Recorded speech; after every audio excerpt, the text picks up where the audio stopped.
ನಾನು ಕುರಿ ಕಾಯುವವನ ಮಗ, ಇದನ್ನ ಮುಖ್ಯಮಂತ್ರಿಗಳು ಟ್ವೀಟ್ ಮಾಡ್ತಾರೆ. ನಾನು ಕುರಿ ಕಾಯುವವನ ಮಗ, ನಾನು ಕುರಿ ಕಾಯ್ತಾ ಇರುವವನು ಅಂತೇಳಿ ಮುಖ್ಯಮಂತ್ರಿಗಳು ಟ್ವೀಟ್ ಮಾಡ್ತಾರೆ. ನಿನ್ನೆ ದಿನ ಉತ್ತರ ಕರ್ನಾಟಕ ಭಾಗದ ಕುರಿಗಾರರು ಮುಖ್ಯಮಂತ್ರಿಗಳ ಗೃಹ ಕಚೇರಿ ಮತ್ತು ಕಾವೇರಿಯ ಮುಂದೆ ಸಾಲುಗಟ್ಟಿ ನಿಂತ್ಕೊಂಡಿದ್ದಾರೆ. 3 ತಾಸುಗಟ್ಟಲೆ ನಿಂತ್ಕೊಂಡಿದ್ದಾರೆ. ಒಳಗಡೆ ಇರುವಂತಹ ಮಹಾನುಭಾವರುಗಳಿಗೆ ನಾವು ಮುಖ್ಯಮಂತ್ರಿಗಳನ್ನ ಭೇಟಿ ಮಾಡಬೇಕು, ಅವರಿಗೆ ಮನವಿ ಪತ್ರ ಕೊಡಬೇಕು, ಬಡ್ಜೆಟಲ್ಲಿ ಅಳವಡಿಸ್ಕೊಳ್ಳೋದಕ್ಕೆ ಮನವಿ ಪತ್ರ ಕೊಡಬೇಕು ಅಂತ ಬಂದಿದ್ದೀವಿ ಅಂದಾಗ ಯಾವ ಮಹಾನುಭಾವರು ಸಹ ಅವರನ್ನ ಮುಖ್ಯಮಂತ್ರಿ ಭೇಟಿ ಮಾಡೋದಕ್ಕೆ ಒಳಗಡೆ ಕಚೇರಿ ಒಳಗಡೆ ಹೋಗ್ಲಿಕ್ಕೆ ಅವಕಾಶವೇ ಕೊಟ್ಟಿಲ್ಲ.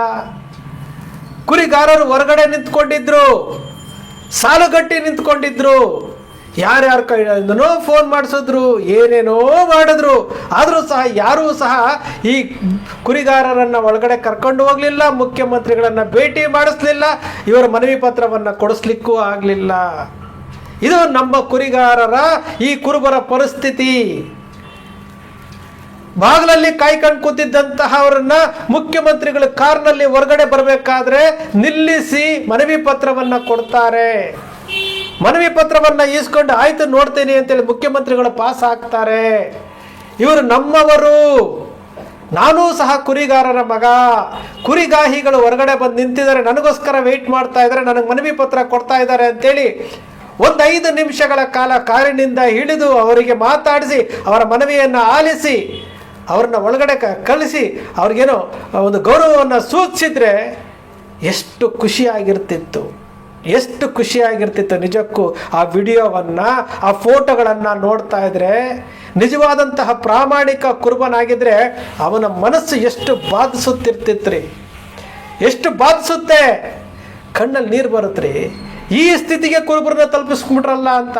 ಈ ಸ್ಥಿತಿಗೆ ಕುರುಬರು ವೋಟ್ ಬ್ಯಾಂಕಿಗೆ ಮಾತ್ರನಾ 3 ತಾಸುಗಟ್ಟಲೆ ಹೊರಗಡೆ ಕಾಯ್ಕೊಂಡು ಕೂತಿದ್ದಾರೆ, ಹೊರಗಡೆ ಕಾಯ್ತಿದ್ದಾರೆ. ಒಳಗಡೆ ಇರುವಂತಹ ಮಹಾನುಭಾವರುಗಳು ಯಾರೂ ಸಹ ಹೊರಗಡೆ ಬಿಡಲಿಲ್ಲ. ಪೊಲೀಸರಂತೂ ಬಿಟ್ಟೇ ಇಲ್ಲ. ಯಾಕಂದರೆ ಕುರಿಗಾರರು ಕಂಬಳಿ ಹಾಕ್ಕೊಂಡಿದ್ದಾರೆ. ಕುರಿಗಾರರು ಒಳಗಡೆ ಬಿಟ್ಟೇ ಇಲ್ಲ. ಕಂಬಳಿ ಹಾಕ್ಕೊಂಡಿದ್ರು, ಒಳಗಡೆ ಬಿಟ್ಟಿಲ್ಲ. ಅದೇ ಎಲೆಕ್ಷನ್ ಟೈಮಲ್ಲಿ ನಮ್ಮವ್ರು ಮುಖ್ಯಮಂತ್ರಿ ಆಗ್ತಾರೆ ಅಂತಂದಾಗ ಕುರಿ ಮಾರಿ ಚೀಲದಲ್ಲಿ ಇಟ್ಕೊಂಡು ಬಂದು ದೇಣಿಗೆ ಕೊಟ್ಟು ಶುಭ ಹಾರೈಸಿ ನಮ್ಮವ್ರು ಮುಖ್ಯಮಂತ್ರಿ ಆಗ್ತಾರೆ ಅಂತೇಳಿ ಹರಸಿ ಹೋಗಿದ್ದಂಥವ್ರು ಚಾಮುಂಡೇಶ್ವರಿ ಬೈ ಎಲೆಕ್ಷನ್ನಿಂದ ಹಿಡಿದು 2023ರ ಚುನಾವಣೆಯವರೆಗೂ ಕುರಿಗಾರರು ನಮ್ಮವರು ಮುಖ್ಯಮಂತ್ರಿ ಆಗ್ತಾರೆ ಅಂತೇಳಿ ಹರಸಿ ತನು ಮನ ಧನವನ್ನು ಅರ್ಪಿಸಿದ್ರಲ್ಲ. ಏನು ಹೆಚ್ಚಂದ್ರೆ ಏನು ಕೇಳಿದಾರ್ರಿ. ಕುರಿಗಾರರ ಸಂರಕ್ಷಣಾ ಕಾಯ್ದೆಯನ್ನು ಮಾಡಿದ್ದೀರಿ, ಹಲ್ಲಿಕ್ಕಿತ್ತು ಹಾವಿದ ರೀತಿ ಆಗಿದೆ. ಅದಕ್ಕೊಂದಷ್ಟು ಹಣವನ್ನು ಮೀಸಲಿಡಿ. ಕುರಿಗಾರರ ಮೇಲೆ ನಿರಂತರವಾಗಿ ದೌರ್ಜನ್ಯ ಆಗ್ತಾ ಇದೆ. ಕುರಿಗಳ ಕಳ್ತನ ಆಗ್ತಾ ಇದೆ. ಕತ್ತನ್ನು ಸೀಳ್ತಾ ಇದ್ದಾರೆ, ಕಾಲನ್ನು ಕತ್ತರಿಸ್ತಾ ಇದ್ದಾರೆ, ಕೊಡ್ಲಿಯಿಂದ ಕತ್ತರಿಸ್ತಾ ಇದ್ದಾರೆ, ಅತ್ಯಾಚಾರ ಮಾಡ್ತಾ ಇದ್ದಾರೆ. ಸಹಾಯ ಮಾಡಿ ಸ್ವಾಮಿ ಅಂತೇಳಿ ಮುಖ್ಯಮಂತ್ರಿಗಳಿಗೆ ಮನವಿಯನ್ನು ಕೊಡಲಿಕ್ಕೆ ಬಂದರೆ ಒಳಗಡೆ ಬಿಡಲೇ ಇಲ್ಲ. ಗೃಹ ಕಚೇರಿ ಕುಮಾರಕೃಪಾ ರಸ್ತೆಗೆ ಬಿಡಲಿಲ್ಲ ಅಂತಂದ್ರೆ ವಿಧಾನಸೌಧದ ಒಳಗಡೆ ಬಿಡ್ತಾರೇನ್ರಿ? ಕುಮಾರಕೃಪದಲ್ಲಿ ಕಾವೇರಿ ಗೃಹ ಕಚೇರಿ ಮುಖ್ಯಮಂತ್ರಿಗಳ ಗೃಹ ಮನೆಗೆ ಕಾವೇರಿನಲ್ಲೂ ಬಿಡಲಿಲ್ಲ, ಗೃಹ ಕಚೇರಿ ಕೃಷ್ಣದಲ್ಲೂ ಬಿಡಲಿಲ್ಲ. ಯಾಕೆ ಈ ರೀತಿ ಸಮುದಾಯಕ್ಕೆ? ಬೇರೆಯವರೆಲ್ಲ ಹೋಗ್ತಾರೆ. ನಾವು ನೋಡ್ತಾ ಇದ್ವಿ ಬಡ್ಜೆಟ್ಗೆ ಸಂಬಂಧಪಟ್ಟಂತಹ ಸಲಹೆಗಳನ್ನು, ಅಭಿಪ್ರಾಯಗಳನ್ನು ಸಂಗ್ರಹಣ ಮಾಡೋಕ್ಕೆ ಎಲ್ಲ ರೀತಿಯದವ್ರನ್ನೂ ಕರೆಸ್ತಾರೆ. ಗೃಹ ಕಚೇರಿ ಕೃಷ್ಣದಲ್ಲಿ ಮೀಟಿಂಗ್ ಮಾಡ್ತಾರೆ. ಅವರ ಸಲಹೆಗಳನ್ನು ಪಡಿತಾರೆ, ಅವರ ಅಭಿಪ್ರಾಯಗಳನ್ನು ಪಡಿತಾರೆ. ಕುರುಬರು ಗೃಹ ಕಚೇರಿಗೆ ಹೋದರೆ ಈ ರಾಜ್ಯದ ಮುಖ್ಯಮಂತ್ರಿಗಳನ್ನು ಭೇಟಿ ಮಾಡಬೇಕು ಅಂತಂದರೆ ಅವರು ಒಳಗಡೆ ಪ್ರವೇಶನೇ ಇಲ್ಲ. ನಮ್ಮ ಕುರಿಗಾರರ್ರಿ, ನಮ್ಮ ಕುರುಬರು ಒಳಗಡೆ ಹೋದಾಗ ಪ್ರವೇಶ ಇಲ್ಲ.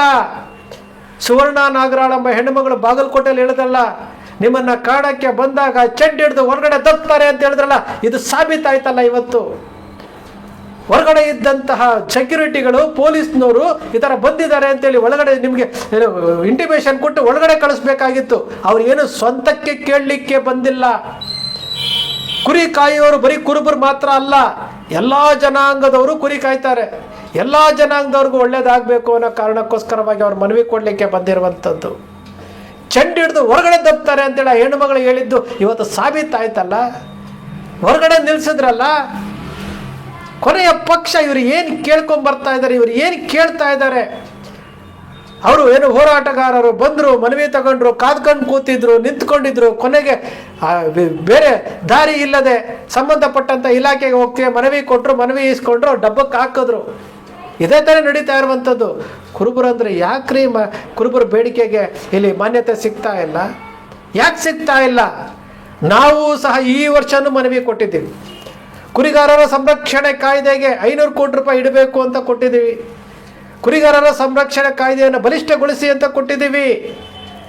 ಕುರುಬರ ಅಭಿವೃದ್ಧಿ ನಿಗಮ ಮಾಡಿ ಅಂತ ಕೊಟ್ಟಿದ್ದೀವಿ. ಸಂಗೊಳ್ಳಿ ರಾಯಣ್ಣನ ಭಾವಚಿತ್ರ, ಬಸವಣ್ಣನವರ ಭಾವಚಿತ್ರವನ್ನು 3 ದಿವಸಕ್ಕೆ ಮಾಡಿದ್ರಿ. 2017ರಲ್ಲಿ 3 ದಿವಸಕ್ಕೆ ಆದೇಶ ಮಾಡಿದ್ರಿ. ಸಂಗೊಳ್ಳಿ ರಾಯಣ್ಣನ ಭಾವಚಿತ್ರದ ಸರ್ಕಾರಿ ಆದೇಶ ಮಾಡಿ ಅಂತೇಳಿ ಮನವಿ ಕೊಟ್ಟಿದ್ದೀವಿ. ಸಂಗೊಳ್ಳಿ ರಾಯಣ್ಣ ಜಯಂತಿಯನ್ನು ಘೋಷಣೆ ಮಾಡಿ ಅಂತೇಳಿ ಮನವಿ ಕೊಟ್ಟಿದ್ದೀವಿ. ಕನಕದಾಸರ ಯೂನಿವರ್ಸಿಟಿ SRD ಅಂತೇಳಿ, ಧಾರವಾಡ ಯೂನಿವರ್ಸಿಟಿಗೆ SRD ಅಂತೇಳಿ ಮನವಿ ಕೊಟ್ಟಿದ್ದೀವಿ.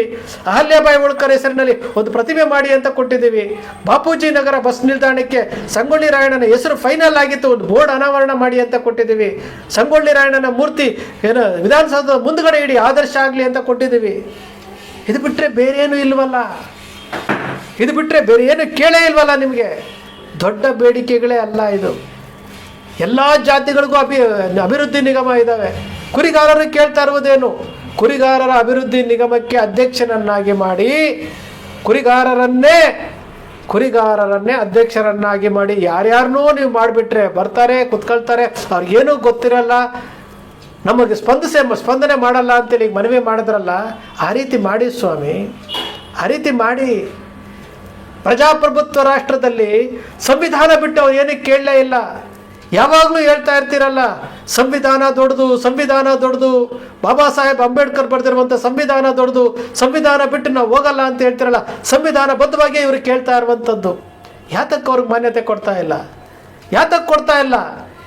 ಅವರಿಗೆ ವೋಟರ್ ID ಇಲ್ವಾ? ಆಧಾರ್ ಕಾರ್ಡ್ ಇಲ್ವಾ? ವೋಟ್ ಮಾಡಲ್ವಾ ಅವರು? ಈ ದೇಶದ ಪ್ರಜೆಗಳಲ್ವಾ ಅವರು? ಜೀವಿಸುವಂಥ ಹಕ್ಕಿಲ್ವಾ ಅವರಿಗೆ?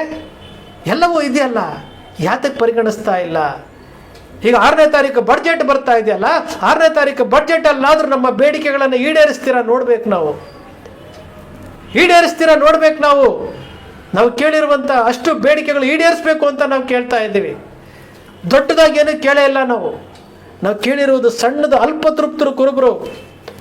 ನಿಜಕ್ಕೂ ಆ ಕುರಿಗಾರರು ಹೊರಗಡೆ ನಿಂತಿರುವಂಥ ಫೋಟೋ ವಿಡಿಯೋಗಳನ್ನು ನೋಡಿದಾಗ ಕಣ್ಣಲ್ಲಿ ನೀರು ಬರುತ್ತೆ. ಪ್ರತಿಯೊಬ್ಬ ಕುರುಬನಿಗೆ ನಿಮ್ಮ ರಾಜಕೀಯವನ್ನು ಪಕ್ಕಕ್ಕಿಡ್ರಿ, ನಿಮ್ಮ ರಾಜಕೀಯವನ್ನು ಪಕ್ಕಕ್ಕಿಟ್ಟು ಸಮುದಾಯ ಅಂತ ಬಂದಾಗ ಸಮುದಾಯದ ಬಗ್ಗೆ ಯೋಚನೆ ಮಾಡಿ.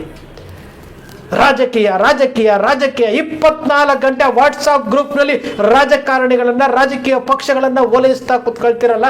ಸಮುದಾಯ ಇವತ್ತು ಏನು ಕೊನೆಯ ಸ್ಥಾನಕ್ಕೆ ಹೋಗ್ತಾ ಇದೆ, ಕೆಳಮಟ್ಟಕ್ಕೆ ಹೋಗ್ತಾ ಇದೆಯಲ್ಲ. ಇದರ ಬಗ್ಗೆ ಕಿಂಚಿತ್ತಾದರೂ ಯಾರಾದರೂ ಯೋಚನೆ ಮಾಡ್ತಾ ಇದ್ದೀರಾ? ನಾನು ಯಾವುದು ಸೃಷ್ಟಿ ಮಾಡ್ತಾ ಇಲ್ಲ, ನೀವೇ ತಿಳ್ಕೊಳ್ಳಿ. ಈ ಹಂತಕ್ಕೆ ಹೋಗ್ತಾ ಇದೆ.